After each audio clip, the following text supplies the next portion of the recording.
ஆட்சியும் அதிகாரமும் சேரியின் கைகளில் கிடைக்கும். எங்கள் அடுத்த தலைமுறை உங்கள் அதிகார இருமாப்பை உடைக்கும் என்ற கருத்தை முன்வைத்து ஏப்ரல் 14 இயக்கம் நடத்தும் சுதந்திரம், சமத்துவம், சகோதரத்துவம் இவைகளுக்காக போராடிய போராளிகள் தலைவர்களுடைய தியாகத்தை அங்கீகரிக்கும் பொருட்டு அவர்கள் பெயரில் சமகாலத்தில் போராடி கொண்டிருக்கக்கூடிய போராளிகளுக்கு விருது வழங்கும் நிகழ்ச்சியை இங்கே சிறப்பாக ஒருங்கிணைத்து நடந்து கொண்டிருக்கிறது. இந்த நிகழ்ச்சிக்கு தலைமையேற்று மிக சிறப்பாக நடத்தி கொண்டிருக்கக்கூடிய ஏப்ரல் 14 இயக்கத்துடைய நிறுவனர் தலைவர் தீவுத்திடல் எஸ். சசிகுமார் அவர்களே, இந்த நிகழ்ச்சியை சிறப்பாக ஒருங்கிணைப்பு செய்து நிகழ்ச்சி துவக்க உரையாற்றிய தலித் முன்னேற்ற கழகத்துடைய தலைவர் அன்பு சகோதரர் அன்பின் பொய்யாமொழி அவர்களே, நிகழ்ச்சிக்கு முன்னிலை ஏற்றிருக்கிறவர்களே, இந்த நிகழ்ச்சியில் எனக்கு முன்பாகவும் பின்பாகவும் பேச இருக்கக்கூடிய அருமை போராளிகளே,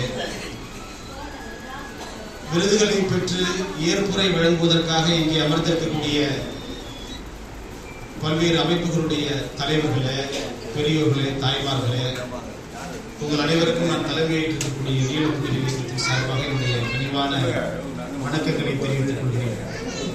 வாழ்ந்த சகோதரர்களே,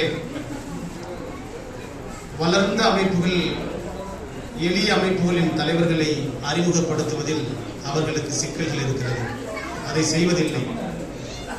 வளர்கின்ற அமைப்புகள் நம்முடைய சமுதாயத்தில் ஒருவருக்கு ஒருவராக முரண்பட்டு நின்று கொண்டிருக்கக்கூடிய அவலங்களையும் இருக்கிறது. ஆக வளர்ந்த அமைப்புகளும் நம்மை கண்டுகொள்வதில்லை.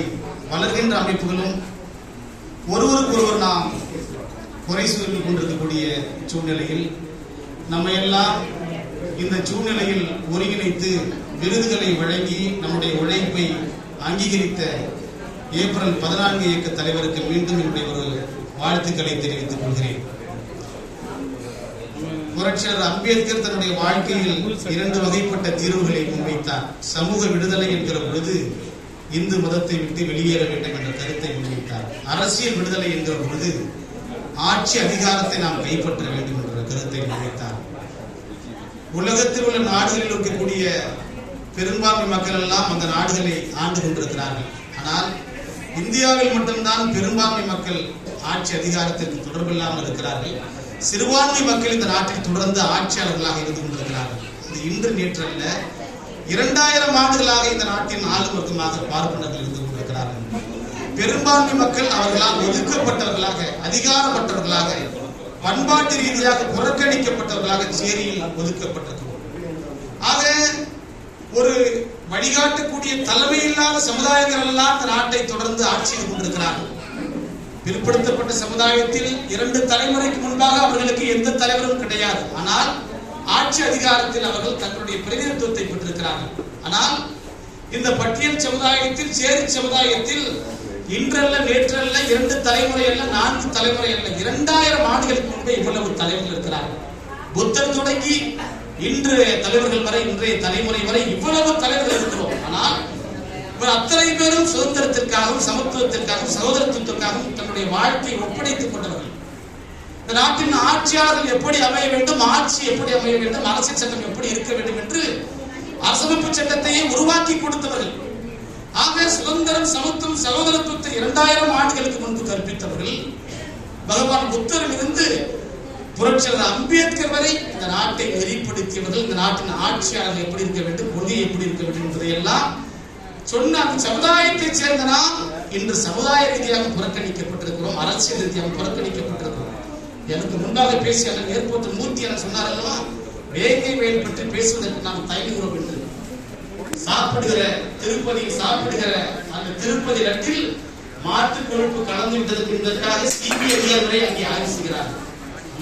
அந்த தமிழ் மாநிலமே அங்கு கொந்தளிக்கிறது. ஆட்கள் அத்தனை பேரும் எப்படி நடந்தது என்று ஏதோ இந்தியாவை மிகப்பெரிய ஒரு பேரிடர் சொன்னது போல அச்சம் கொள்கிறார்கள், ஆய்வு செய்கிறார்கள். ஆனால் ஒரு சாப்பிடுகிற அந்த திருப்பதி லட்டில் ஒரு கொழுப்பு கலந்ததற்காக அவர்கள் அப்படி ஒரு ஐயப்பாடு இருப்பதற்காக அச்சப்பட்டவர்கள், கலங்கியவர்கள், அதற்காக கோரிக்கைகள் எழுப்பியவர்கள், அதற்காக பல்வேறு விசாரணை கமிஷன்களை அமைத்தவர்கள். குடிக்கிற நீர் மலம் கலந்தாலும் இங்கே கண்டுகொள்ளவில்லை. குடித்தவன் பேரிலேயே பழியை சுமத்துகிறார்கள் என்றால் இவ்வளவு பெரிய கேடுகட்ட ஆட்சியாளர்கள். ஆக இந்துக்களை விட மோசமானவராக இருக்கிறார். அதுதான் இங்கே அச்சம். ஆக இந்துத்துவம் பார்ப்பனியம் இங்கே சாதி உருவாக்கியது, தீண்டாமை உருவாக்கியது, சேரிகளை ஒதுக்கியது என்று சொன்னார். அந்த இந்துத்துவத்துக்கு எதிரானவர்களாக சொல்லிக் கொள்கிற திராவிட மாடல் ஆட்சியாளர்கள் குடிக்கிற தண்ணீரில் மலத்தை கலந்து அவர்களை கண்டுபிடிக்காமல் அதை குடித்தவர்கள் மீதே பழியை போட்டு அவர்கள் மீது குற்றப்பத்திரிகை தாக்கல் செய்து எவ்வளவு பெரிய அறிவிக்கிறார். ஒரு சிறுபான்மை சமுதாயத்துக்கு எதிராக அரசு நடந்திருந்தால் கூட அந்த தேசத்தில் அந்த நாட்டில் மிகப்பெரிய ஒரு சட்டம் ஒழுங்கு சீக்கிரம் நடந்திருக்கு. ஆனால் எங்களையே குடிக்க வைத்துவிட்டு, எங்களையே நீங்கள் வழக்கு போட்டுவிட்டு, அந்த கிராமத்திற்கு நாங்கள் செல்லக்கூடாது என்று எங்களுக்கே நீங்கள் கட்டுப்பாடு வைத்துவிட்டு, இந்த அநீதிக்கு எதிராக போராடக்கூடாது என்ற தடை உத்தரவை நீங்கள் தொடர்ந்து நிறுத்திக் கொள்கிறீர்கள் என்று சொன்னால் இந்த ஆட்சியாளர்களை எப்படி நாம் பார்த்துக் கொண்டிருக்க முடியும், எப்படி ஏற்றுக்கொண்டிருக்க முடியும்? ஆக இங்கே ஆட்சி அதிகாரத்திற்கு தொடர்பில்லாமல் இருப்பதுதான் இங்கே நமக்கு இவ்வளவு இடர்களை ஏற்படுகிறது. வரலாறு முழுக்க ஆட்சி அதிகாரம் தொடர்புடைய சமுதாயம் தான் இங்கே வலிமையான சமுதாயமாக இருக்கிறது. பார்ப்பனர்கள் எந்த கட்சியாக இருந்தாலும் இந்தியாவை எடுத்துக் கொள்கிறது. காங்கிரஸ், கம்யூனிஸ்ட், பாரதிய ஜனதா கட்சி எல்லா சித்தாந்தங்களிலும் அவர் செல்வாக்கு செலுத்துகிறார்கள். நாட்டின் ஆளுநருக்கும் பல்வேறு முகங்களில் நம்மை இங்கே ஆட்சி கொண்டிருக்கிறது. ஆனால் இங்கே உழைக்கும் வர்க்கம் நாம் ஒருங்கிணையாக இருக்கிறோம். இவ்வளவு பெரிய அமைப்புகளும் நாம் இங்கே ஒருங்கிணைத்தால் மிகப்பெரிய அளவில் நம்முடைய சிக்கல்களை தீர்க்க முடியும். நம்முடைய பிரச்சனை ஆட்சியாளர்களால் தீர்க்கப்படாது, ஆளுநர்களால் தீர்க்கப்படாது, கோரிக்கை வைத்து தீர்க்கப்படாது, கெஞ்சி கூத்தாடி தீர்க்கப்படாது. இந்த சமுதாயம் தன்னுடைய கோரிக்கையாக ஒற்றை குரல் எழுந்து போராடினால்தான் நம்முடைய பிரச்சனைகள் தீர்க்கப்படும். வரலாறு முழுவதும் அப்படித்தான் நடக்கிறது. இந்த சமுதாயம் தொழிலாளி வர்க்கமாக இருந்தாலும் சரி, ஒடுக்கப்படும் பாலினமாக இருந்தாலும் சரி, எந்த சமுதாயம் ஒடுக்கப்படுகிறதோ அந்த சமுதாயம் தன்னுடைய சொந்த காரணத்துக்கு போராட வேண்டும். அப்பொழுதுதான் விடுதலை கிடைக்கும். உலக எந்த நாடுகளில் அந்த போராட்டங்களும் அப்படித்தான். ஆனால் இங்கேதான் ஆட்சி அதிகாரத்தை கைப்பற்றுவோம் என்று சொன்னவர்கள் ஆட்சியாளர்கள் முன்பாக தன்னுடைய கோரிக்கை வைக்க வலுவற்றவர்களாக இருந்து கொண்டிருக்கிறார்கள். ஆக நம்முடைய இயலாமைதான் இந்த ஆட்சியாளர்களுக்கு திரும்ப திரும்ப பலத்தை கொடுத்துக் கொண்டே இருக்கிறது, துணிவை கொடுத்துக் கொண்டே இருக்கிறது.